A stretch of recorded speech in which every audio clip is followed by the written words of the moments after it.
mga kapatid, alam ko na marami sa inyo ang nakakita doon sa aking response kay Brother Ronald Ubidos. Maiksi po na video at nang buksan ko kasi yung link na binigay niya sa akin ay nakita ko maiksi lang. Kaya sinagot ko na lang gamit po yung aking cellphone at pinost ko na kasi napakaiksi lang naman ng issue at na kanyang ibinangon doon sa kanyang mixing video na AI generated. So, sinagot po natin yon. Ngayon po ay dahil nga sa ilang mga request at mga chat sa atin, ano ba yung Palmdale na yan? Ano ba yung issue tungkol sa Palmdale? Actually, mga kapatid, bago pa po naglabas ng video, si Brother Ronald Ubidos ay natalakay ko na po, napahapyawan ko po ito. Nabanggit ko ito sa aking pagtalakay kasi ang aking tinalakay ay yung history ng righteousness by faith sa Seventh-day Adventism. At na-research ko nga na daanan sa aking pag-aaral na mayroon tinatawag na righteousness by faith controversy. Okay? So, doon sa video na yon ay binanggit ko ang naging kasaysayan ng righteousness by faith kung saan ay sa mga traditional Adventist, naging issue po ito. Kaya po natin ito natalakay sapagkat ito nga, yung pong mga naniniwala sa last generation theology na hindi po natin kapariho tungkol sa righteousness by faith dahil isinasama po talaga nila yung work. At na-trace natin na kung saan ito nag-ugat. Kaya nabanggit po natin yung usapin tungkol sa Palmdale. Tapos bandang huli, ay nakita ko na nga na mayroong video si Brother Ronald Ubidos tungkol sa Palmdale. Kung tutusin, mas nauna po natin ito na pag-usapan. Ngayon, doon sa aking video noon ay hindi po yung focus ay yung naging sentro ng topic sa Palmdale, kundi tungkol sa righteousness by faith. So ngayon, ang ating tututukan ay hindi na po ito sagot kay Brother Ronald Ubidos kasi nasagot naman natin yung maiksi niyang video. Anyways, maaring maging bahagi din po ito ng sagot sa kanya, pero hindi na po ito naka-specific na particular ay patungkol sa kanya, kundi ito po ay para sa kaalaman ng mga kapatid sa Seventh-day Adventist. Actually, para sa akin ay isang bato, tatlo ang tatamaan nito. Ibig sabihin ay sa isang topic na ito ay meron pong tatlong paniniwala na masasagot sa issue na ito. Hindi ko nasasabihin kung anong grupo ang tatlong iyon at kayo na po ang bahalang mag-analisa mga kapatid. Pagkatapos yung mapanood ito ay sa tingin ninyo ang mga paniniwala sa loob ng Seventh Adventist na masasagot sa issue na ito. So, para hindi kalat yung ating pagtalakay mga kapatid, hindi lang po isang ating pagkukunang referensya, Encyclopedia of Seventh-day Adventist. Makikita po ninyo dyan, ito po ay online, napakarami po pwede ninyong i-research dito. May internet lang kayo, punta lang kayo dyan at i-research po ninyo mga pangalan ng gusto nyong malaman at yung keyword ilalagay lang ninyo sa research, lalabas na yan. Tulad po nito, Palmdale Conference 1976. Lumabas po dito mga kapatid, hindi po kahabaang article ito. Alam nyo, ang Seventh Adventist ay nagre-record po sa lahat ng halos mga mahalagang kaganapan sa atin. Wala pong bias, magandang pangyayari o masama ay inire-record po natin. So makikita po ninyo dyan ay kukuhanin po natin yung mga statement dyan para ipaliwanag kung ano po talaga ang nangyari sa Palmdale at ano ang issue bago dumating yung 1976, ano ang problema at bakit nagkaroon po ng Palmdale Conference. Okay, so ayan, nakita po ninyo hanggang dulo. Ayan. So, ito po yung pinaka-basis po natin. Kaya, pag meron po akong kukunin at papakitang quotation, ay galing po dito yon.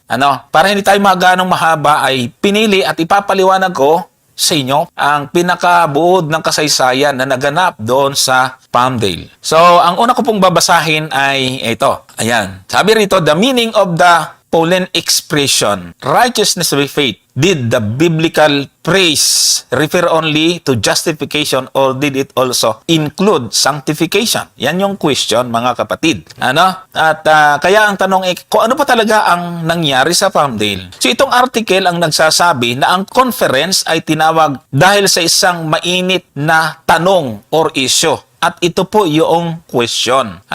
Doon sa paggamit ni Pablo ng righteousness by faith na tinatawag na biblical term, ito ba ay kasama ang sanctification. So, ibig sabihin, ito po yung tinalakay doon. Kaya nga, malinaw na ang pinaka-root issue, sabi po rito, the issue lay at the heart of a vigorous debate over sinless perfectionism and the doctrine of Christian assurance. Okay. So, ayon po sa ating report. Kasi alam nyo mga kapatid, lalo na kung magsasagutan lang ng mga comment, video, kahit ang mali, hindi mauubusan ng argument.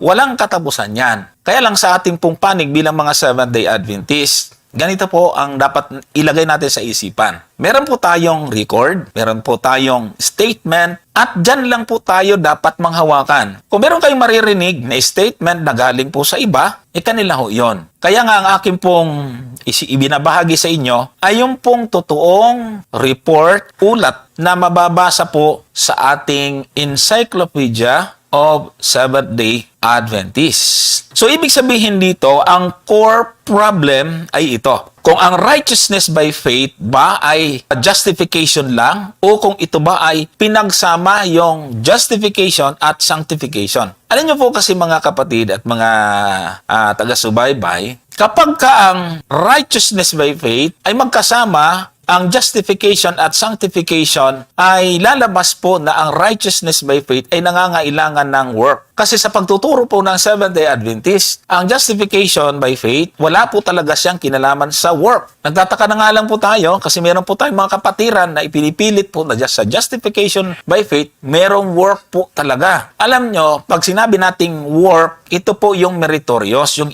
ginagawa po nating bahagi sa kaligtasan. Kasi yung pilosopiya ng iba, ang kanilang katuwiran, itinanggap mo, may gawa talaga.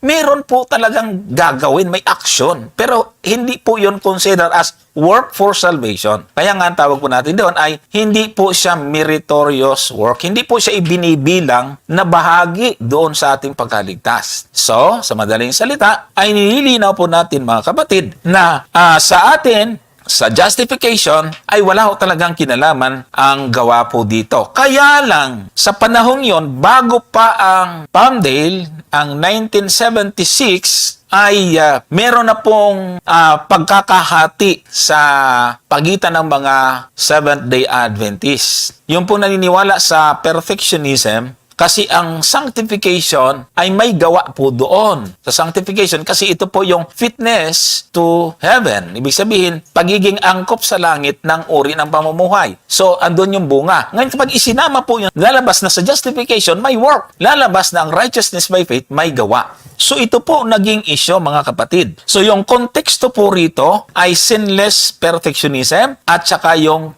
Christian assurance. Ito po yung pinaka-historical flow, mga kapatid. Ngayon, merong isang tao na kilala sa history ng Adventism. Ito po ay si Brinsmead. Si Brinsmead ay nagtuturo ng perfectionism noon sa unang paniniwala niya. Ang buong pangalan niya ay si Robert Brinsmead. Ang tinuturo niya ay yung in-time perfectionism. Kung babalikan natin ang kanyang paniniwala ay andun siya sa kalagayan o paniniwalang iyon. Base po dito sa article ni Gilbert Valentine nung sumulat ng article dito sa ESDA or Encyclopedia of Seventh-day Adventist. Dumaan sa dalawang yugto o dalawang uri ng paniniwala si Robert Brinsmead. At dapat maintindihan po natin ang kanyang pagbabago. Dahil sa kanyang unang paniniwala, ang ideya, kaya nagkaroon po ng debate or division sa loob ng Seventh-day Adventist Church. Narito po ang kanyang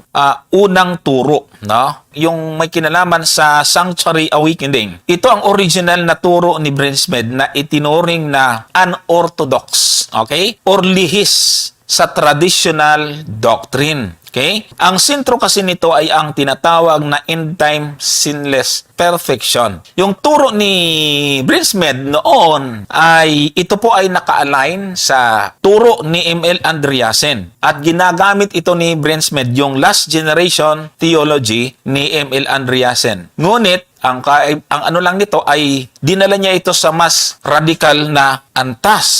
Okay? Yung eradication of sin. Naniniwala siya na sa huling yugto ng paglilinis ng sanktuaryo, bago matapos yung probation, ang sinful nature ng tao ay physical at literal na aalisin or blotted out. Okay? Yung sinful nature. Kaya nga, magtataka po kayo na yung mga kapatid natin na last generation theology ay pinagtatawanan po yung ating pagtuturo na ang ating sinful nature ay mananatili sa close of probation. Okay? Kay Brinsmed kasi, ito po ay totally mawawala, mabablotted out, no? Mula sa subconscious mind ng pananampalataya. Tungkol naman sa tinatawag na soul temple, tinuro niya na ang huling gawain ng ating Panginoon ay ang paglilinis sa soul temple. Kaya magkaugnay po yan. Kaya sa ating mga kapatiran, di natin masisisi yung mga LGT kasi meron po siyang pinagmulan po talaga. Kailangan ang tao ay maging perpekto, walang bahid ng kasalanan. Ito po ay galing kay Andreasen, pagkatapos ay pinaigting ni Robert Brinsmed. Tapos isa pa sa kanyang turo ay yung pamumuhay na walang mediator. Ang resulta nito ay isang pananampalataya na sinless. Pag itinuro mo yon, lilinisin yung soul temple, aalisin yung sinful nature. Kaya ang mangyayari, magaging walang mediator kasi bakit pa mayroon? So kung magtitingnan po natin, yan yung issue, tanda natin, sinless perfection at Christian assurance. Naapektuhan po nito ang assurance of salvation. Sabi po dito, Brinsmed thought that human sinful nature would be physically eradicated, blotted out from the subconscious mind of the believer. Ito yung nabanggit natin kanina. Thus, a believer could become sinless and be able to live without need of a mediator after the close of probation. So, ang Reformation phase, ito po ay early 1970s, hanggang kaya noong 1971, nagkaroon ng malaking pagbabago ang paniniwala ni Brinsmed. Tandaan po nito, 1971. Matapos niyang pag-aralan ang Biblia at ang mga sulat ng mga Protestant, nagbasa po siya ng mga Protestant reformers tulad nila Martin Luther at Calvin. Dahil doon, nagbago siya ng paniniwala at turo mula sa kanyang perfectionism ay napunta sa justification by faith alone. Naging masugid siyang tagapagtanggol ng doktrina ng mga reformers. Itong si Robert Brinsmed, mga kapatid. Dito niya binigyan ng diin yung justification bilang sintro ng Ebanghelyo. So, sa kasaysayan, doon po sa article ng Encyclopedia of Seventh Adventists, meron pong nababanggit po doon na meron pong impluensya ang isang nagngangalang si Martin Chemnitz. Okay? So, sino po itong si Martin Chemnitz na ito, mga kapatid? Pinapakita dito yung thinking, yung kaalaman ni Chemnitz na ang justification ay forensic or legal declaration. At ang katuwiran ng ating Panginoong Jesucristo ay imputed. So, doon po yung forensic term na ginagamit. Nang ibig sabihin, ibinibilang sa atin at hindi katulad ng Catholic na infused ang ginagamit. Ipinapasok sa atin para tayo ay maging banal muna bago tanggapin. At yun po ang turo ng Catholic. Kaya nga sa mga presentation namin na Brother Gomer, lagi po natin nababanggit na si Mrs. White ay may pahayag na kung ang gawa ay may kinalaman sa righteousness by faith, sabi ni Mrs. White ay kung ganon, ay para tayong Catholic. Kaya, kung meron pong doktrina ng Catholic, ay ito po yung last generation theology. So, kung tutusin, yun po talaga ang dapat na patutungkulan ni Brother Ronald sa kanyang mga video, hindi ako. Kaya lang nagtataka ko, naka-personalize sa akin yung mukha ko, iniiba niya yung mukha, pinapalaki yung mata, parang may personal po talaga siyang dahilan.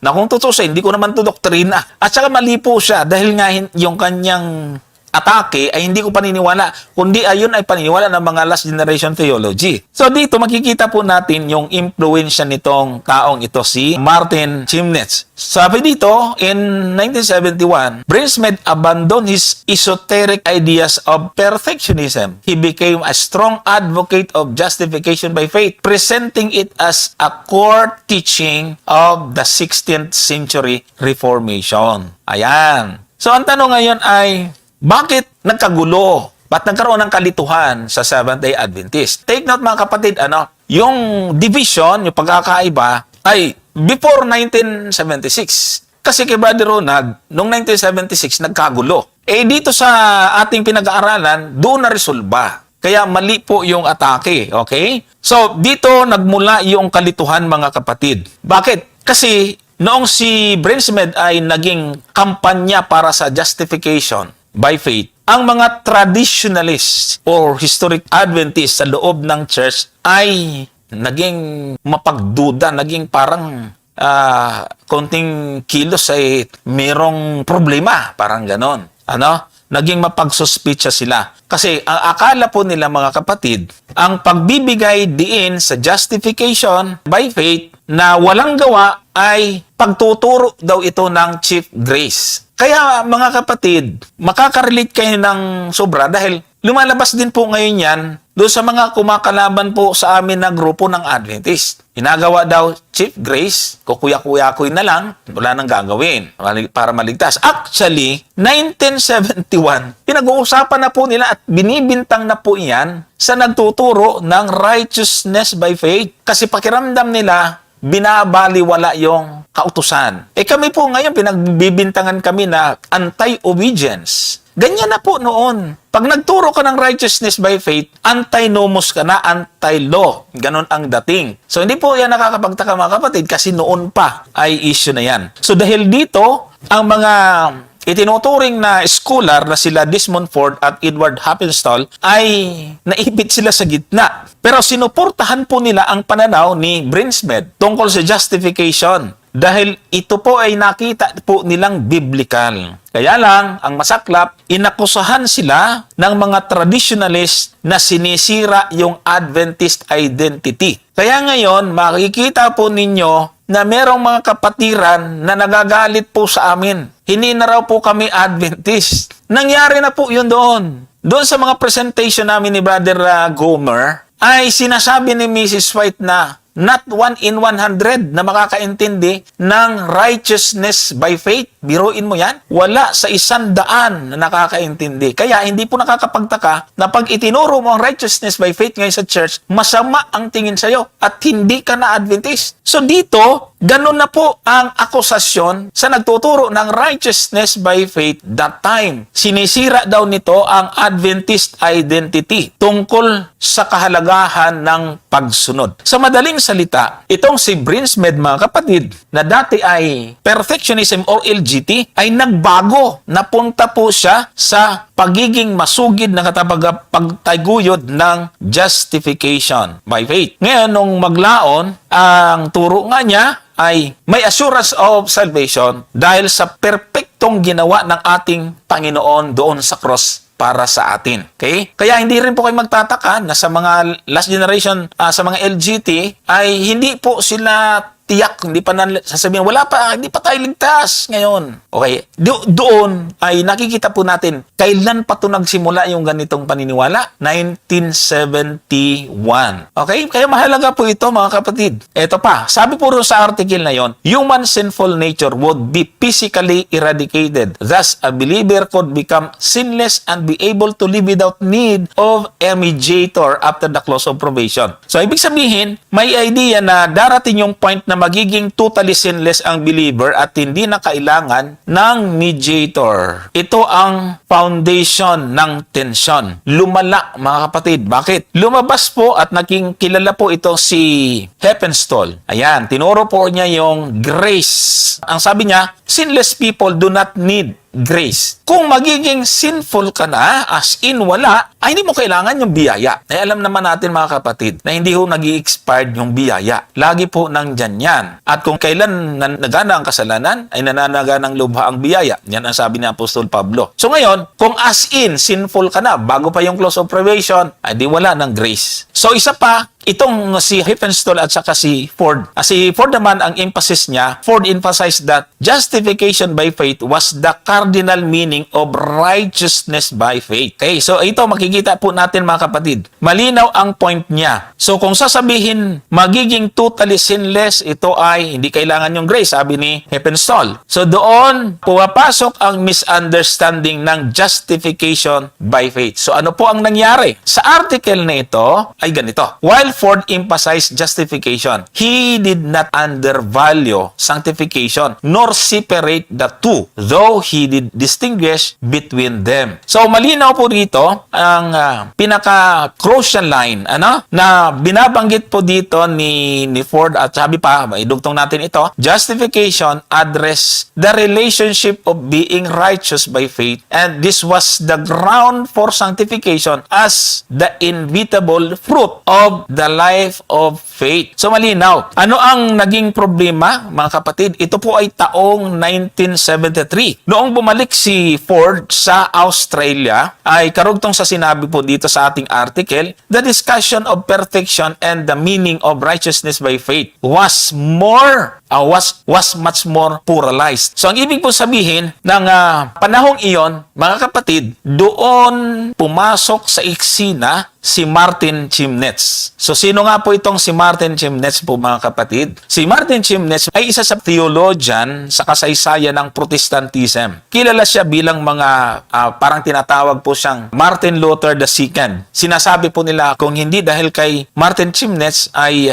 mababaliwala yung ginawa ni Martin Luther. So pumasok po siya sa eksena sa kasaysayan ng Palmdale noong 1970s. Dahil ang kanyang isinulat, ang naging armas o bala, basihan nila Robert Brinsmead at Desmond Ford para punahin yung nakikita nilang mali doon sa ibang mga Seventh-day Adventist. Hindi po lahat ng Seventh-day Adventist, mga kapatid. So, dito po yung pinakamahalagang detalye tungkol sa kanya at ang kanyang papel sa issue ng Palmdale. Kasi siya po ang pangunahing sumulat ng Formula of Concord at ang tinatawag na Examination of the Council of Trent. Sa aklat na iyon ay pinuna niya ang mga doktrina ng Catholic. Ang tinutukoy natin si Chemnitz, mga kapatid. Hinimay niya na binuo ng Catholic doon sa Council of Trent noong 1545 at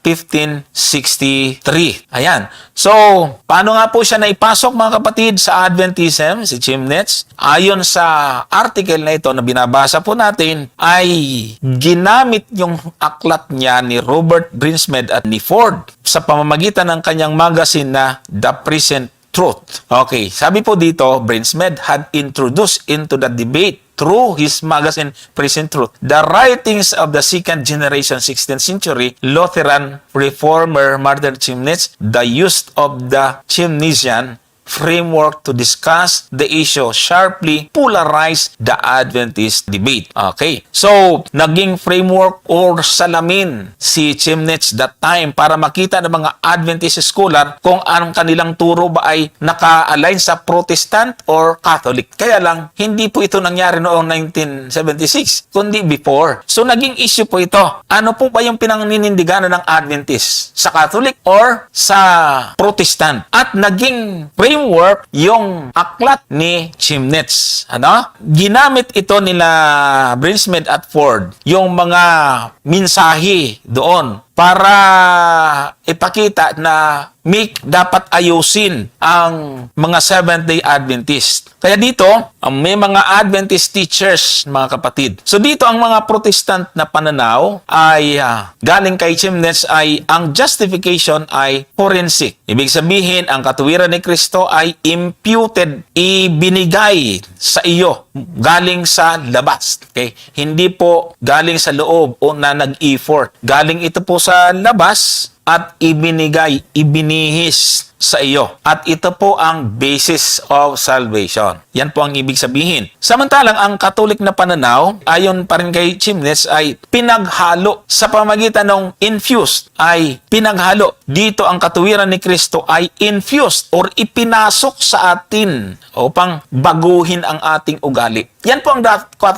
Catholic doctrine, mga kapatid. Infused, hindi imputed. Kaya sa mga kapatiran natin na ang nagagawa nilang mabuti ay resulta ng infused, tapos saka ka maliligtas kasi binigay na sa iyo yon, magdi-develop sa loob mo ng mabuting gawa at doon sa iyong mabuting gawa ay maging basya ng kaligtasan. Catholic doctrine po yon. At yun ang palagi po namin tinututulan nila Brother Gomer, Brother Richard at iba pong mga pastor natin. So, paano po naging mainit na usapin ito mga kapatid? Kasi nang gamitin ni Desmond Ford ang framework ni Chemnitz, parang lumabas na ang turo ng Adventist leader tulad ng last generation theology ni M.L. Andreasen ay parang katulad na ng Council of Trent. Tandaan po ninyo sa panahon yan, mainit din yung LGT. Kaya ayon kay Chemnitz at ayon kay Ford at kay Heppenstall, ay parang Catholic. Ayan. So, mga kapatid, meron pong Adventist na tinataguyod ng Catholic. Pero hindi po stand ng church yan. Stand po yan ng last generation theology. Yan ang totoo, Brother Ronald. Yung mga LGT, yung batuhin mo nito. Hindi po yung church kasi ang stand ng church ay hindi ganun. Hindi po yun. Yung nagdidiin sa sinless perfection, doon sa yung perfectionism, ayan, ay galing po yan sa LGT. At sa panahon na yon ng pinag-usapan ito, ay malawak ang impluensya ni Andreasen na LGT na kailangan munang maging perfect or holy ang isang tao bago siya tuluyang ideklarang ligtas. Kaya kung mapapansin po ninyo yung tinatanong ni Brother Bobby Espadilla, si Brother Leonard sa kanilang debate, hindi ka paligtas ngayon? Yes!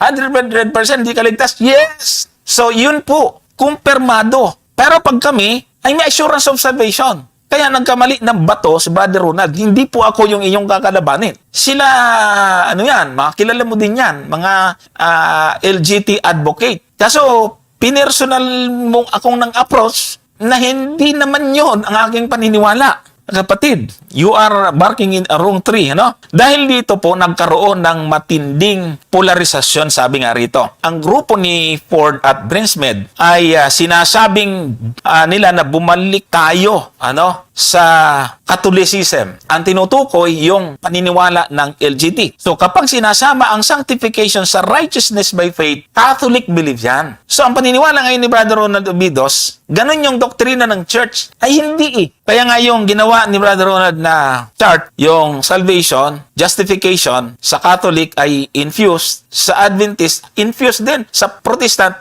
imputed. Ay mali po. Infused sa Catholic, imputed sa Adventist, parang sa Protestant. Kaya maganda po ito mga kapatid. Paano po nagkaroon mga kapatid ng matinding ito? Meron tinatawag na mga traditionalists. Inakusahan po nila si Desmond Ford na tinanggalan ng halaga yung pagsunod sa kautusan. Hindi kayo magtataka kung may grupo na binabanatan si Heppenstall, si Ford ay meron po talagang mga laban na doktrina sa Adventist. Pero pagdating sa justification, ay okay yung kanyang stand. Hindi po nakakapagtaka na meron pong nananatiling ganyan ngayon sa Adventist. So dito, sa pagpasok nitong ni Chemnitz, dahil siya ang naging standard para sa justification by faith alone, na ginamit ni Ford at ni Brinsmed, ay naging malinaw po ito mga kapatid. Ngayon, ang naging resulta doon sa Palmdale ay ang pag-adapt sa idea ba ni Chemnitz na ang justification ay forensic at ito lamang ang ground ng ating kaligtasan. Ito pong nakasulat sa ating Encyclopedia of Seventh Adventists. Protestant soteriology saw justification at its core as a forensic concept and stressed the imputed righteousness of Christ. Okay? So,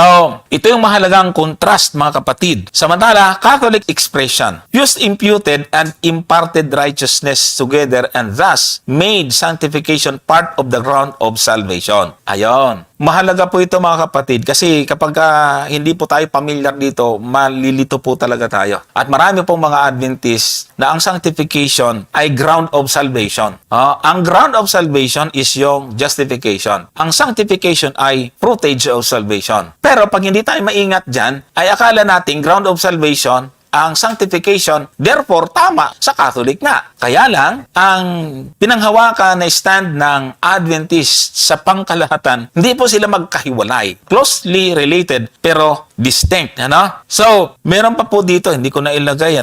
Sabi dito, basahin ko lang, the use of Chemnitzian framework lead to accusation that those who adopted a view that include sanctification were advocating a Roman Catholic view of salvation. So, paglilinaw mga kapatid, to resolve the issue of whether the biblical term righteousness by faith referred to justification only or to a fusion or both justification and sanctification. Hindi po ito naging simpleng semantics, mga kapatid. Dito sa article na ito, nakasulat din yung was a decisive issue for determining the orthodox of sinless perfectionism. So, ang tanong ay, kung isinasama ba ang sanctification bilang bahagi ng righteousness by faith sa paraang magiging bahagi ito ng kaligtasan? So, ano po ang resulta based po dito sa record na ito, sa article na ito? Bagaman hindi nakalagay ang formal voted statement doon sa Palmdale, mga kapatid. Pero may malinaw ang historical direction ng article na ibig sabihin na vindicate si Ford sa Angwin Biblical Research Committee or EBRC hearing. Ito po ang nakasulat. The EBRC hearing concluded with a vindication of Ford's teaching and that of his Avondale colleagues. Ang kanyang position ay justification was the ground of sanctification as the inevitable fruit of the life of faith. Ito ang pinakamahalaga. Justification by faith, ang core meaning ng righteousness by faith. Sanctification ay hindi ground ng salvation. Sanctification ay bunga, fruit ng justified life. Kaya walang kahit isang quotation dito sa report ng Encyclopedia of Seventh-day Adventists na kailangan ang gawa para ma-justify. Kung meron sa record ng Adventist na meron doon na kailangan ang gawa para ma-justify, therefore, sa Catholic nga yung ating righteousness by faith. Pero wala. Malinaw ang contrast sa Catholic fusion view na made sanctification part of the ground of salvation, ang sabi ng Catholic. So, wala pong ganon, mga kapatid. Ngayon, ito ang hindi tinanggap. Linawin natin, ano po yung nangyari? Ang Palmdale Conference, hindi siya General Conference session. Ito po ay theological consultation. Pag sinabi nating Palmdale, hindi po ito General Conference session, kundi ito po ay theological consultation. May malaking pagkakaiba. Kasi po itong Palmdale, mga kapatid, ay kakaunti lang ang delegate, no? Tinatayang 20 na mga opisyalis na mula sa Australia at Amerika. Binuo ito ng mga piling scholar, theologian, ng church administrators sa layunin ng consultation versus business meeting. Ang tanong ay, nasettled ba? Kasi yung accusation sa atin ni Brother Ronald ay na-divide doon noong 1976. Pero ang totoong issue ay noong 1976 na-settled po ito. Ngayon, ano nang maging patunay? Kaya baliktad po yung accusation. Paano natin na-check na na-settled po ito? Dahil nagkaroon po ng consensus statement o kasunduan, pero hindi nga lang ito nagpatigil sa kaguluhan. Hindi ko na may kaguluhan ay walang settled issue. Kasi may mga nanggugulo pa rin kahit napagbutuhan na majority, mayroon pa rin mga matigas ang ulo, no? Bagaman na pagkasunduan mga scholars at theologian ay nanatili yung sa ilang personalities tulad po ng mga tagapagtaguyod ng LGT. So, narito yung detalye kung bakit settled pero not fully resolved. Ganito po ang nakasulat, mga kapatid. Nagkasundo ang mga delegado sa isang formal na pahayag. Ito ay may tuturing na tagumpay ng Palmdale. Bakit? Napag-isa ang definition. Yung definition, ang righteousness by faith at justification ang iisa. Hindi po kasama sa righteousness by faith ang sanctification. Nasettled po yan doon sa Palmdale, mga kapatid. Naitama yung position ng sanctification. Nailagay siya sa fruit. Kaya nga, malinaw sa ating fundamental beliefs na justification is title to heaven and sanctification is fitness to heaven. Magkaiba pero closely related. Okay? So ang tanong ay may patunay ba na nasettled yung church, yung stand ng church, kasi sa accusation nga ni Brother Ronald ay doon daw nagkagulo noong 1976. Ngayon, paano natin papatunayan? Ano po yung dokumento na may tuturing natin? Ang may tuturing po nating document, mga kapatid, ay yung Christ Our Righteousness na nailathala sa Review and Herald noon, na ngayon ay Adventist Review. Noong May 27, 1976, same year. Ito po yung nagsilbing report sa nangyari sa Palmdale. So sa buong mundo ay napagkasunduan ng mga leader at scholar sa Palmdale. Ibig sabihin doon sa libro na Christ Our Righteousness,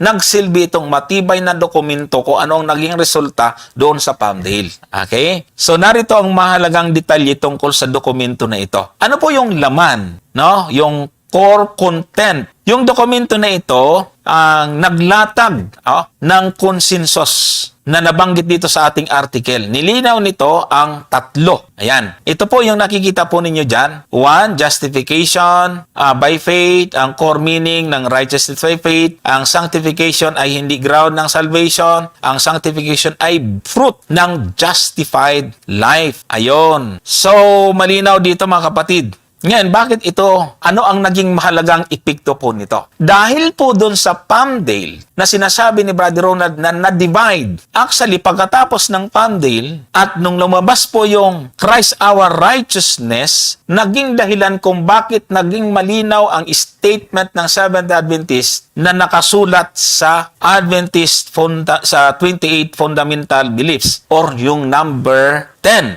Kaya yung Christ Our Righteousness ang naging blueprint or pundasyon para sa ating fundamental beliefs or experience of salvation number 10. So makikita natin na malinaw ang pagkakaiba doon. Mamaya babasahin ko pagkakaiba ng justification. Ang justification ay adoption at pagpapatawad. Ang sanctification ay pagpapanibago ng kondisyon ng isip at mga ginagawa natin. Yung assurance of salvation, dito na itatag ng isang pananampalataya ay may assurance dahil ang kanyang kaligtasan ay nakadepende sa ginawa ni Kristo, hindi sa kanyang ginagawa. Malaking bagay po ito, tandaan niyo mga kapatid. Kung ang kaligtasan ay nga nakadepende sa ating gawa at doon tayo maliligtas, wala talaga tayong assurance. At nakakatakot yun. Kasi pag hindi ka naging perfecto, wala ka na. Hindi ka na maliligtas. Pero sa Adventist fundamental beliefs, ang assurance natin na kay Kristo. Hindi dahil sa hindi mo kailangan gumawa. Kailangan mong gumawa kasi mahal mo yung nagbigay sa iyo ng assurance. Ganon ang dapat po natin tandaan mga kapatid. So, ang pinakapunot dulo na nakasulat sa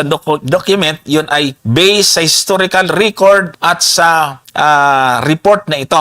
Na ang definition ng righteousness by faith, ang pinakamahalagang bahagi ng consensus ay ang pagpili sa definition ng sulat ni Apostol Pablo na ang righteousness by faith ay siya din po yung justification by faith. The phrase righteousness by faith is used in Scripture as a biblical synonym for justification by faith. Ito ang malaking tagumpay na may tuturing ni Ford at ni Heppenstall. Dito opisyal na kinilala ng Adventist Church na kapag pinag-usapan ang righteousness by faith, ang tinutukoy ay ang legal na katayuan natin sa harap ng Diyos, justification, at hindi ang unti-unting pagbabago sa pamagitan ng ating gawa sa panahon ng sanctification. So, ang pagkakaiba ng justification at sanctification, nilinaw sa document na ito, ang papel ng bawat isa upang hindi magkaroon ng kalituhan. Ang justification, imputed righteousness, ito ay ang katuwiran ni Kristo na ibinihis sa atin sa pamagitan ng banal na Espiritu. Ito ay hindi pagiging perpekto habang tayo nasa sa lupa. Ito ang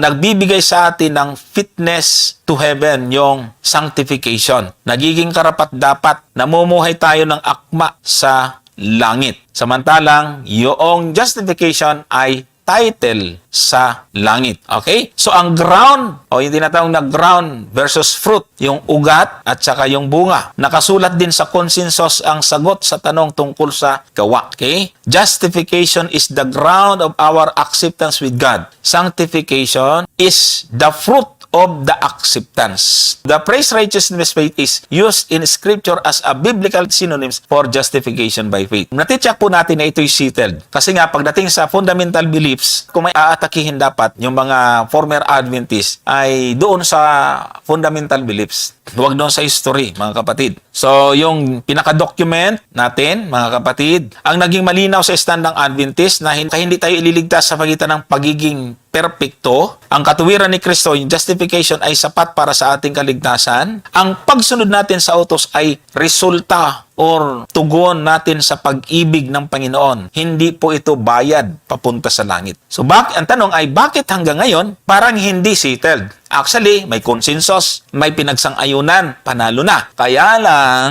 bagaman may consensus, ang article ay sinasabi po dito na hindi po naging sapat dahil yung concerned brethren, yan, may mga binabanggit na concerned brethren, at ang mga editors ang review ay pakiramdam nila parang binaliwala ang kahalagahan ng sanctification. Kahit na malinaw na sinasabi ng document na ang sanctification ay inevitable fruit, pero yung issue ay nagpatuloy hanggang ngayon at ito po yung itinataguyod ng last generation theology. So, ang sagot natin doon sa ni Brother Ronald ay may position ng church. At ang position ng church, hindi yung LGT. Kaya nga mga kapatid, di ko alam kung kabisado ni Brother Ronald na ang sentro ng kanyang tuligsa ay sa LGT po yon, hindi sa position ng church. Kaya talaga, yun po ang dapat ninyong i-correct. Yung grupo ng mga last generation theology. Ang hindi settled, mga kapatid, ay nagpapatuloy yung conflict kasi nga, sabi natin kanina, bagaman may document, pag uwi nila, yung mga nandoon ay may issue pa rin iniwan.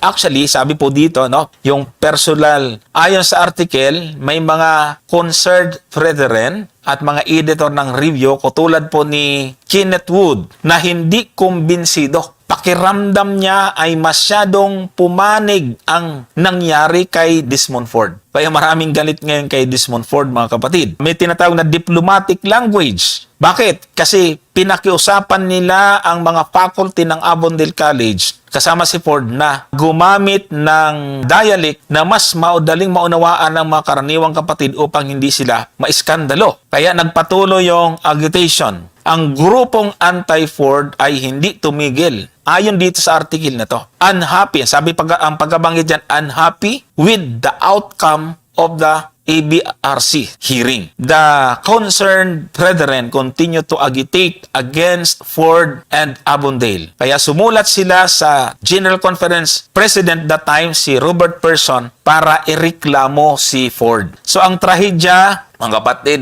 pagkatapos ng Palmdale, dahil hindi naging sapat ang Palmdale para patahimikin ang criticism, ang tensyon ay lalong lumala hanggang sa humantong ito sa mas kinilala na Glacier View Conference noong 1980. So, doon ang issue ay hindi tungkol sa righteousness by faith, kundi nadamay na ang tungkol sa investigative judgment at ang sanctuary doctrine. Doon na po, hindi natin kinakampihan si Ford doon sa issue na yon. So, ang conclusion, ano ang naging final stand sa Palmdale? Ayon sa record na ito, ang pinaka-importanting resulta na settled ay ito. Nilinis ng Palmdale ang Adventist theology mula sa legalism patungo po sa pagiging hindi legalista. Kaya sa fundamental beliefs, binigyan ito ng church ng matibay na naka-align tayo sa Protestant identity na ang kaligtasan ay 100% grace sa pamagitan ng faith alone. Ang gawa or sanctification ay mahalaga para sa Kristiyanong pamumuhay, pero ito ay resulta lamang ng pagliligtas ng Diyos. Sa madaling salita, settled ang theological teaching, pero hindi settled ang political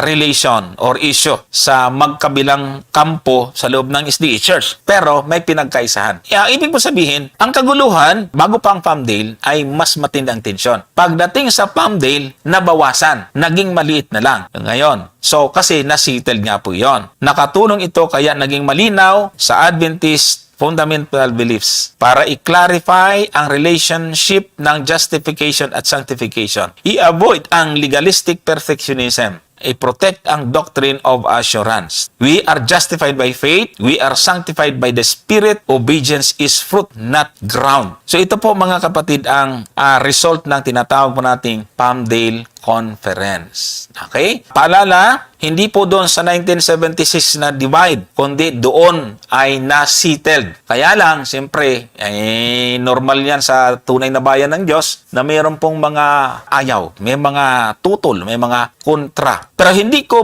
may kontra, ay hindi settled. Kaya nga, yung paratang na ako ay pro-Catholic, mali. Nandun po kasi ako sa side ng church. Kung ako ay LGT, tama si Brother Ronald, pro-Catholic ako. Ayon, ganun po dapat ang maging malinaw po sa atin. Ngayon, magbabasa tayo kung paano natin nasabi na naging magandang epekto po nito sa paglabas ng fundamental beliefs of Seventh-day Adventist. Kasi ang fundamental beliefs of Seventh-day Adventist, ito po ay after ng Palmdale, pagdating sa salvation, ay naging maganda, malinaw. So dito po mga kapatid, ito pong Roman Catholic fusion or legalistic perfectionism at justification na legal standing before God, sanctification, transformation after being justified. Ito po ang naging malinaw po dito mga kapatid. Sa Catholic ay fusion, legalistic perfectionism. Samantalang, yung justification, ito ay legal standing before God, sanctification, transformation after being justified. Ito po ang malinaw po rito. Ngayon, dito po sa ating, magbabasa lang ako ng pinili na mga quotation sa ating pong experience of salvation. Ito, dito sa page 172.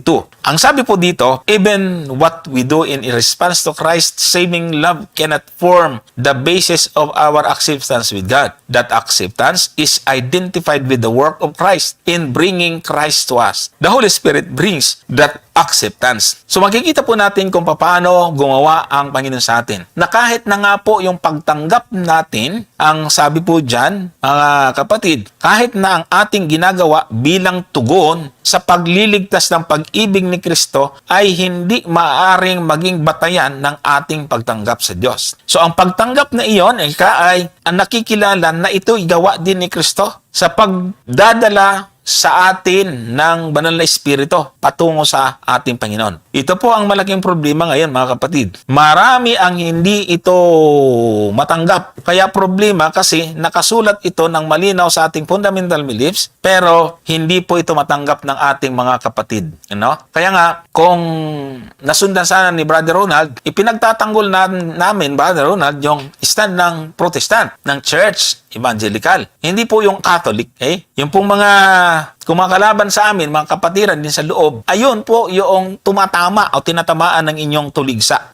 Ito pa, the gratitude of those who have experienced forgiveness makes obedience a joy. Works then are not the ground of salvation, but its fruitage. So nakikita po dito natin malinaw na yun daw pasasalamat o mga karanasan, pagpapatawad na na-enjoy natin, nagiging masaya tayo, kaya yung ating pagsunod ay masaya or ano po ito, yung ginagawang masaya ang kagalakan yung ating pong pagsunod. Kaya yung pagsunod ay hindi para sa kaligtasan kundi ito po ay bunga. Ito pa. The basis for this justification is not our obedience but Christ.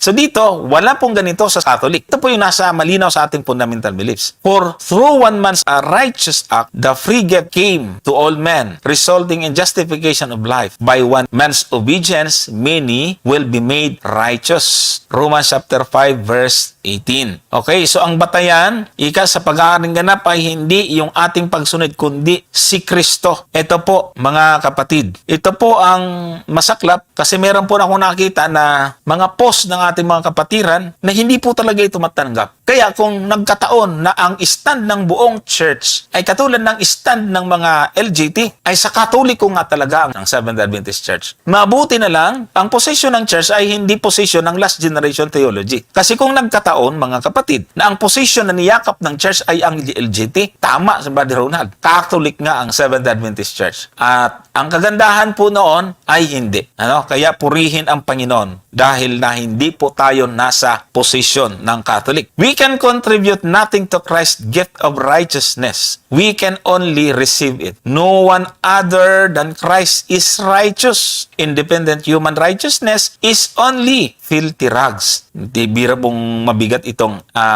pagkakasabi na yan, no? Nilagay ko rin dito. Pareho kong nilagay yung nasa actual na libro, ito, at nasa soft copy. Ito naman yung nasa soft copy po natin. Okay? So dito, yung imputed righteousness, sabi credited righteousness, sabi ni Mrs. White, pati si Mrs. White may pahayag. Review and Herald, September 3, 1889. When we lay hold of Christ by faith, our work do not merit anything for us. Salvation is a free gift, but good works are the fruit of faith. O, kita mo na. So, 1889 pa yan, pinahayag ng pauna ng ating kinakilalang mensahero ng Diyos. Faith and Works, page 101.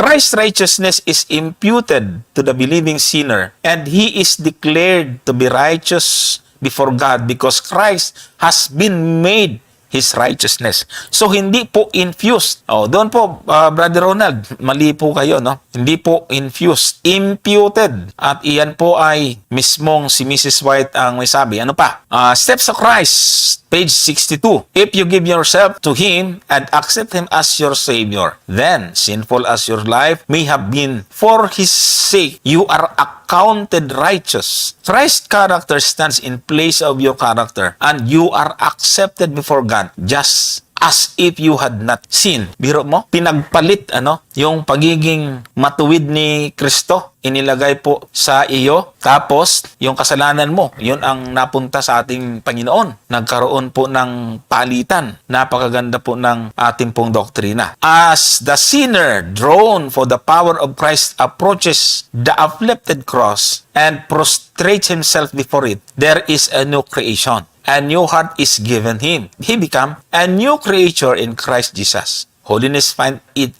has nothing more to require. But hindi, Holiness finds that it has nothing more to require. God Himself is the justifier of him which believeth in Jesus. Romans chapter 3, verse 26. And whom He justified them, He also glorified. Romans chapter 8, verse 30. Hindi, Ibig sabihin, hindi tayo nagdadagdag sa kaligtasan, kundi ito? Ang Diyos mismo ang nagpawalang sala sa tao na sumampalataya sa ating Panginoon. At yung kanyang pinawalang sala, sila rin ay ang kanyang niluwalhati. Hindi yun It has nothing more to require. Wala nang kailangang idagdag. Ang ganda po nitong part na ito. So, yan lang po mga kapatid, ang aking na-ready na presentation. Sana po ay nakatulong. Pero nakita ko po yung pangalan ni Engineer Robin na pumasok. Maganda po kasi nag-iisa ako at may panahon pa naman para sa iyong additional or susog. Brother Robin, sige at bigyan kita ng time. Naka-ready ka na ba? Ayan. Naririnig po ba ako? Narinig. Okay. Ayan. So, gusto ko pong magdagdag lang din ng tungkol dito sa issue na binabangon ni Kuya Ronald. Sana ang request natin sa kanya ay magpakita naman siya ng yung medyo merong substance na na bato, na pagbato sa ating paniniwala. Mga kapatid, ang hirap po kasi na yung nagpapaliwanag ng ating pong doktrina ay yung hindi po natin kasama. Tapos sasabihin, yan yung paniniwala ng Adventist. Mali po yun na sasabihin na alam niya yung paniniwala ng ating iglesia tapos hindi naman natin siya kasama. Pwede niya sabihin, kaya nga ako umalis dyan dahil alam ko yung doktrina ng Adventist ay mali.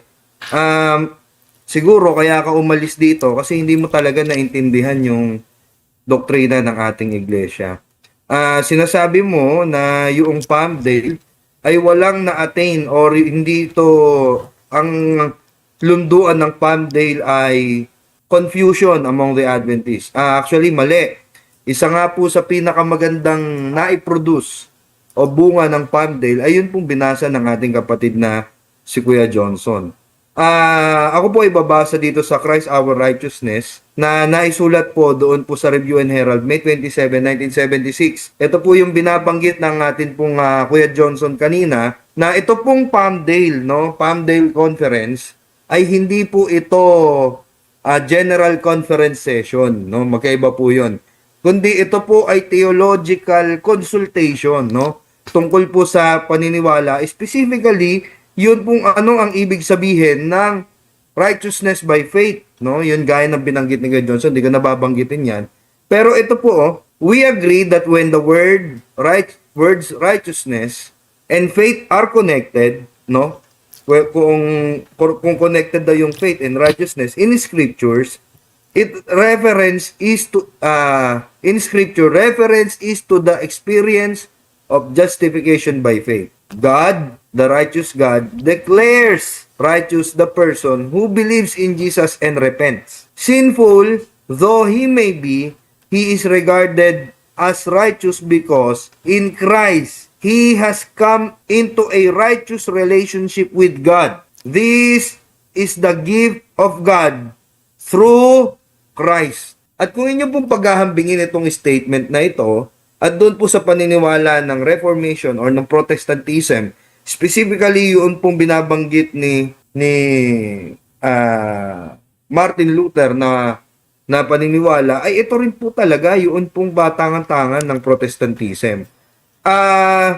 Yung binabanggit ni Kuya Ronald na yung view ng Adventist ay the same doon sa Roman Catholic. Actually, yung pananaw na yan ay pananaw ng last generation theology.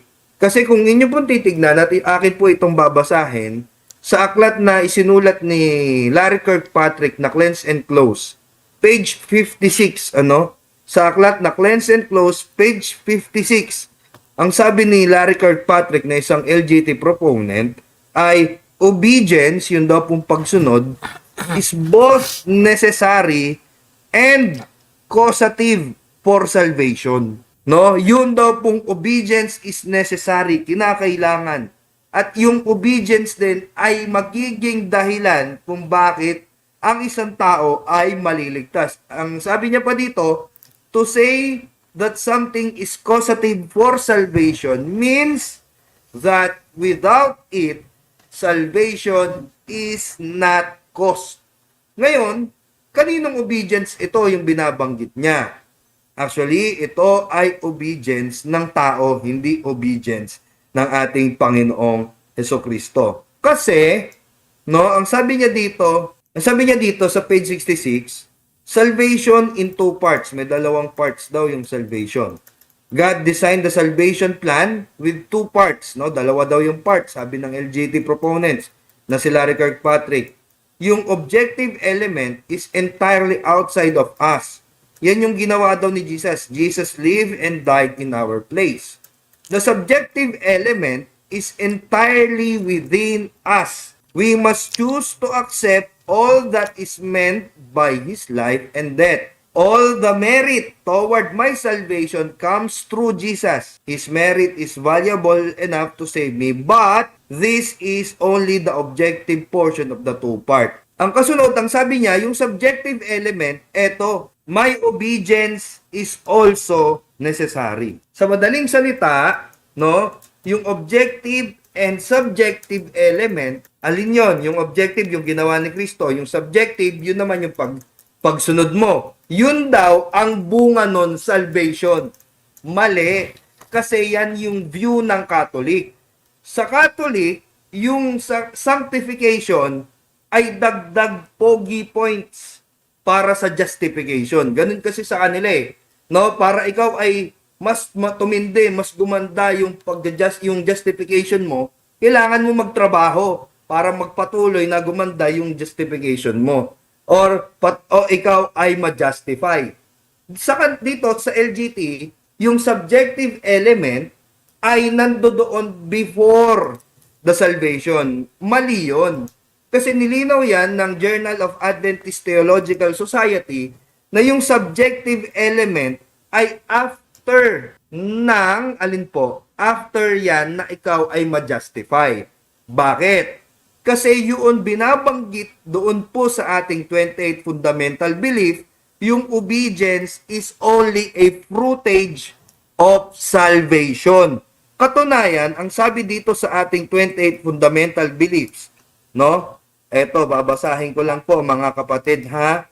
Mabilis lang po ito. Ang akin pong ginagamit ay yun pong PDF file. Ang sabi niya, yun daw pong ating good works, kung yan ay gagamitin natin before ng salvation, yan po ay futile. Anong ibig sabihin nun?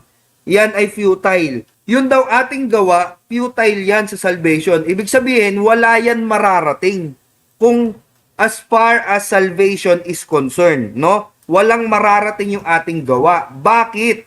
Kasi kaya tayo naligtas dahil iniligtas tayo ng ating Panginoon. Kasi kung ganito, kung tama yung LGT doon sa view na merong objective portion at subjective portion, ang resulta nun salvation, lalabas dalawa yung tagapagligtas. Kahit na sabihin ng LGT, si Kristo lang yung tagapagligtas, pero kung i-analyze mo yung kanilang argument, teka lang, bago ka ma-justify, mag-obey ka muna, no? Bago ka ma-justify, mag-obey ka muna. O di dalawa. So, yung tinutuligsa ng ating kapatid na si Kuya Ronald Obidos, no, ay yun pong view ng last generation theology. Yun. Hindi ng 28 fundamental belief. Ngayon, eto, para maging sound yung argument ni Kuya Ronald Obidos, eto yung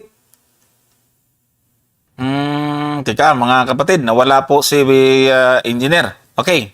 So, ipakita ko lang po ito. Hintayin natin siyang makabalik. Maring nalubat or na wala yung kanyang signal. Ito po yung pinaka-summary para mapatunayan natin na malayo po sa Catholic yung righteousness by faith ng mainstream Adventist. Agree ako kay Brother Ronald pag LGT yung kausap niya. Ayun talaga. Ano po, kaya lang, yun na nga yung sentro ng discussion doon sa Palmdale. Yung pong paniniwala ng LGT, natuldukan po yon. Kaya lang matigas lang ang ulo, pinagpapatuloy pa rin ng iba, kaya hanggang ngayon buhay. Pero nagkasundo na ang church. Napagkaisahan na po ng church yon. Okay? So, ayan, pinaka-summary po rito. Ito nyo yung feature, yung nature, yung grounds, focus, tsaka assurance. Ngayon, kukumpara po natin Roman Catholic view at tsaka SDA. Kasama po yung Protestant view. Yon, yung nature po dito mga kapatid, infused. Righteousness is put into you. Inilagay sa iyo. Sa Adventist naman, imputed. Ito yung sa panahon ng justification. Righteousness is credited to your account. Ayan. Tapos yung ground niya, faith. Sa Catholic, faith plus personal inherent holiness. LGT, ano. Sa Adventist at Protestant, Christ merit alone. Kaya makikita po niyo yung mga LGT galit sa ating itinuturo kasi turo na raw yan ng Protestante. Turo daw ng Evangelical. Sakto po talaga Kaya tama-tama sa kanila yung akusasyon ni Brother Ronald. Okay?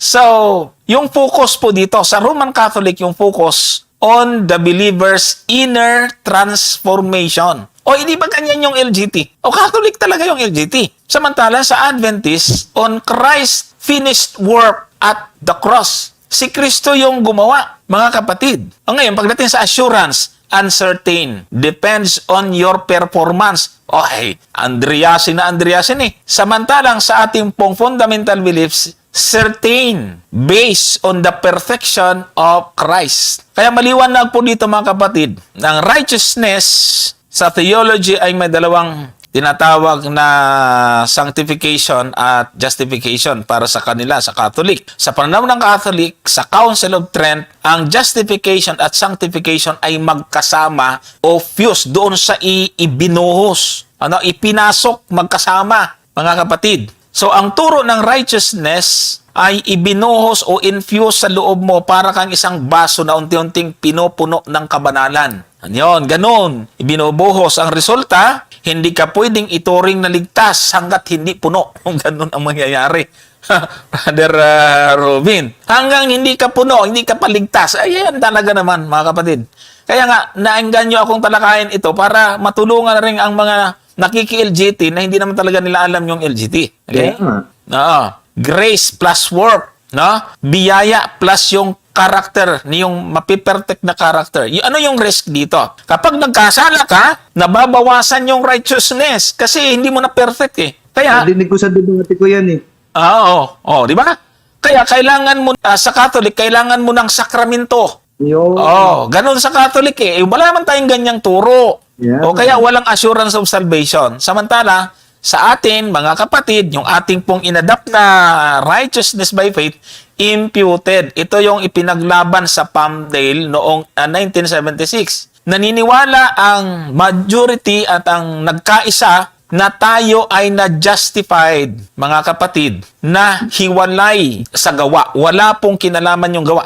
Malinaw yung sinasabi sa Roma 2:3:28. O basahin nga natin yung Roma 3:28. So yung turo niyang justification ay forensic or legal declaration.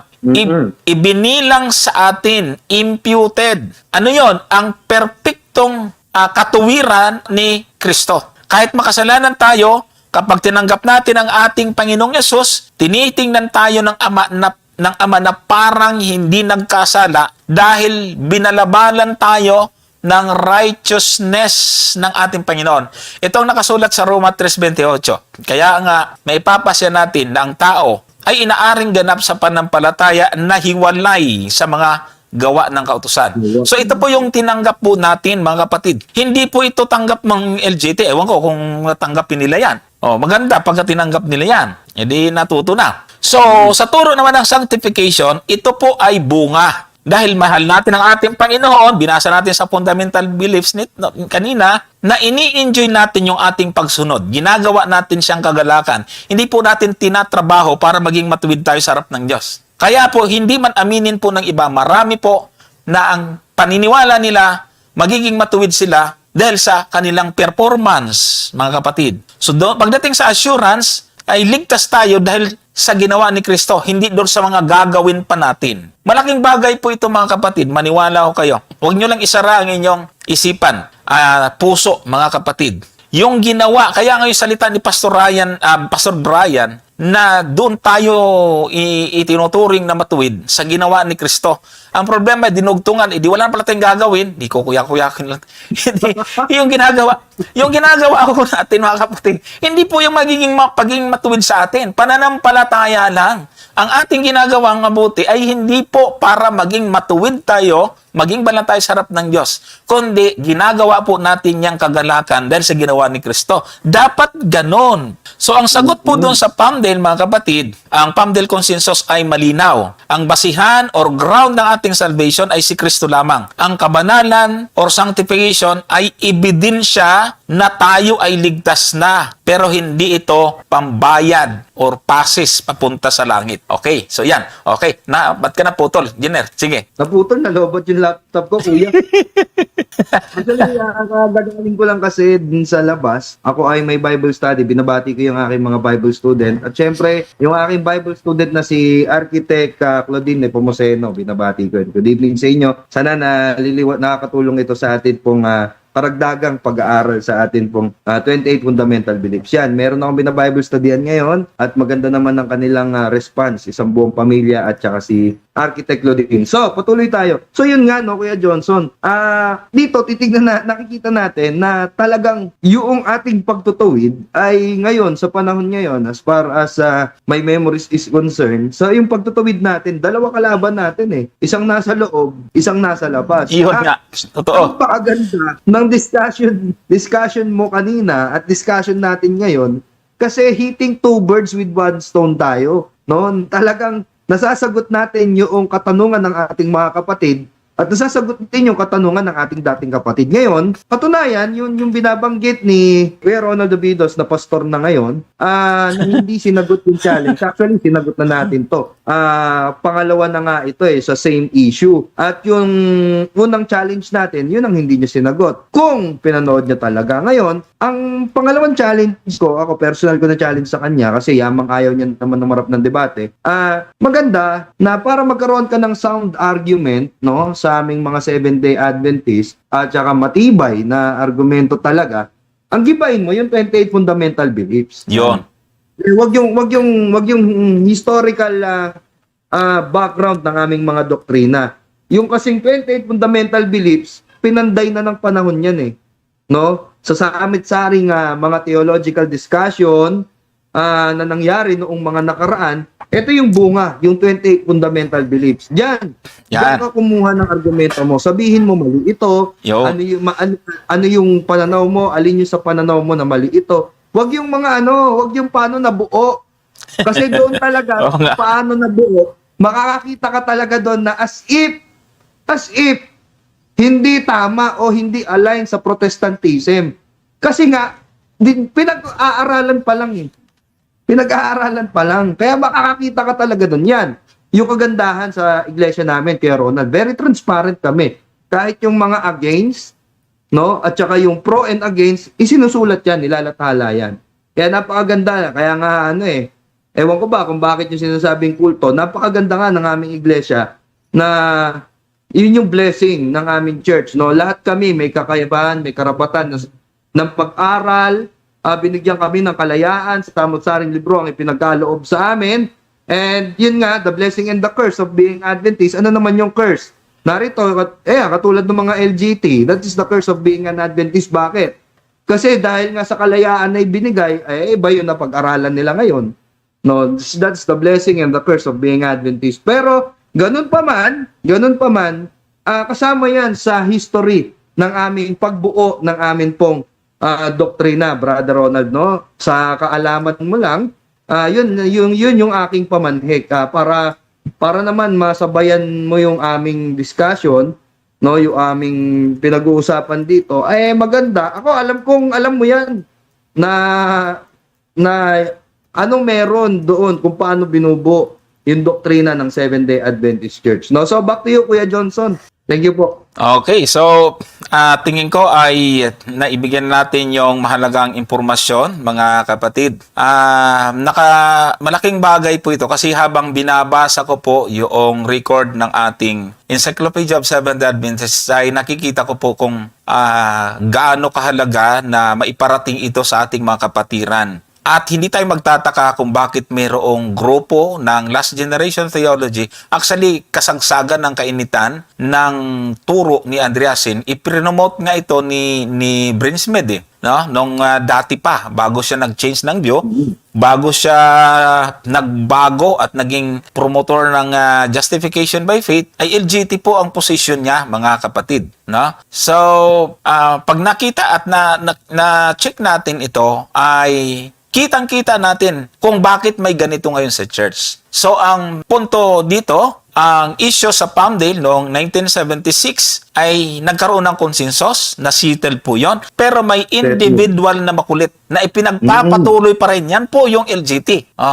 Kaya nga, maliwanag na hindi po yan ang pinagkaisahan ng church. Tama. Ganun. Sakto po ang batikos ni Brother Ronald sa LGT. Tumama talaga. Kaya nga kahit anong sabihin niya na ito paniniwala ng Seventh-day Adventist, ganito sila, tapos yung ngayon may great controversy pa na issue, binabangon niya, yung binabanggit niya LGT, dapat niya LGT sumasagot sa kanila Oo nga, dapat sa kanya kaso ewan ko ba. Kaya nga dito, no, yun lang yung pamanik namin. Tsaka, actually tama yan nitong nakaraang linggo, through phone, nakausap ko yung isang LGT proponents dito sa Pilipinas. Isa lang ang sinabi niya sa akin. Ang sabi niya sa akin, hindi kasi lahat ng ng sinasabi ng General Conference, dapat mong paniwalaan. Yun sabi niya sa akin. Ngayon, ang sabi ko sa kanya, paano yun? Sabi ni Mrs. White, the voice of the General Conference is the voice of God. Pinaniniwalaan mo pa ba yun? Ang sagot niya sa akin, hindi ko yan sasagutin sa'yo, brother. Now, anong punto natin? Simple lang. Merong offshoot sa loob talaga ng ating iglesia. Yun no? At yun talaga. Tama. Meron talaga. Kaya nga, ano pinagkaiba nila doon sa mga sumisigaw na nag-offshoot sa labas? Parehas lang. Pareho lang. Pareho lang. Mas nakakatakot sila. Mas nakakatakot sila kasi nasa loob. Tama. Nakakagapang. Ngayon, kung babato o pupukol ng issue si Kuya Ronald, make sure naman na yan talaga ay pinagbotohan at yan talaga ang nasa aming standard reference. Yan. No? Standard reference. Simple lang naman paano malaman ng standard reference.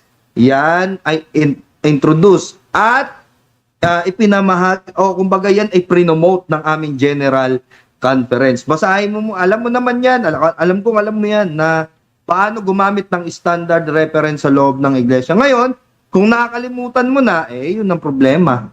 Yun ang problema. Ngayon. Tama yan. Mahalaga yung nabanggit mo, Brother Robin, kasi encyclopedia, hindi yung final doctrine, history yan. Kung paano tinatalakay. Kasi naalala ko rin noon, nung matindi pa rin yung pambabatikos niya, nagpahinga lang yan Brother Ronald Matindi yung batikos niya noon na pagkabinasa daw ng Adventist yung Mateos 5:17 hanggang 19, 10 utos kaagad. Hinabol na namin ang hinabol ni Brother Richard, Brother Gomer. Sabi niya kasi, pag binasa ito ng mga layman, 10 utos kaagad, hinahanap namin, sino yung layman na yon? Nakailang episode, sino? Hindi niya maituro. Kamukat-mukat, bandang huli, siya pala yung layman na yon. Kasi, siya yung layman na yon, kasi inilabas niya hindi niya mabanggit kung sino yung layman, inilabas niya yung reference niya. At ang inilabas niyang reference, hindi yung statement ng beliefs, kundi yung pinag-uusapan pa kung ano yung mga talata na susuporta para mapatunayan ng Adventist na ang 10 utos ay umiiral pa sa bagong tipan. May nag-suggest doon na ang Mateo 5, 17 at 19 ay isa na sa magandang gamitin. Yun ang ginamit niya. Suggestion pa lang yan. Kaya nga pagdating doon sa ating fundamental beliefs, wala yun, yung Mateo 5:17 at 19. Sa madaling salita, Kuya Johnson, ang kinuha niyang patunay ay yung panahon na nagkakaroon pa ng deliberation, hindi yung final statement talaga. Sakto. Yun ang problema. Oo. Mukhang nakalimutan mo na nga ata kung paano gumamit ng standard reference sa Seventh-day Adventist Church. Kaya yung thumbnail na yan, history yan. History yan kung paano. Nagkamali pa nga Kasi sa kanyang video, yung AI generated na maiksi, doon daw na-divide. Doon nga na-settled Malabo Malabo. Malabo na doon nagkaroon ng division no? Kasi nagkaroon ng unity among the Seventh-day Adventist scholars. Tama. Oo. Ngayon, kung meron man mga Adventist pastor na hindi aligned doon sa sinasabi ng mga scholar, yan yung mga independent ministry. Tama. Yan na nga, yung nagtaguyod sa mga sulat ni Andreasin. Yun ay hindi siguro hindi siya updated. No, Hindi ko lang siya alam. updated. Ewan ko lang, baka hindi siya updated. Ngayon, kung updated naman siya, baka meron lang siyang hindi gustong sabihin. Pero feeling ko, hindi naman siya magsisinungaling. Hindi naman Abangan natin yung susunod niyang sasabihin. Handa naman tayo. At payo ko lang kay Brother Ronald, kasi binalandra niya yung mukha ko, iniba niya pinalaki yung mata. Bro, lumaban ka ng parehas. Kilala mo ako. Wala pang AI, marunong na akong mag-edit ng picture. At wag ganon. Lumaban ka ng parehas at wag po magkaroon ng malisya sa mga picture ko na pinapangit mo. At least, yung ginawa kong thumbnail doon sa video kong maiksi ay totoong mukha mo. Hindi ko na pinapangit. Tsaka sana maipakita niya yung pagiging Kristiyano sa bawat Maganda nga yung sagutan namin Maganda nga ang sagutan namin kasi namimiss niya na raw yung company ko, sama si Brother Richard. Walang problema doon. Kaya lang, sa susunod na mag-post ka, bigyan mo naman ng krispy-respitong content. Apo. Okay? Tama. Lalubat na ako. Ako rin. Okay, so thank you sa iyong pagpasok, Engineer. Sana pag may time ka, anytime pwede kang pumasok kahit na nandyan si Brother Gomer.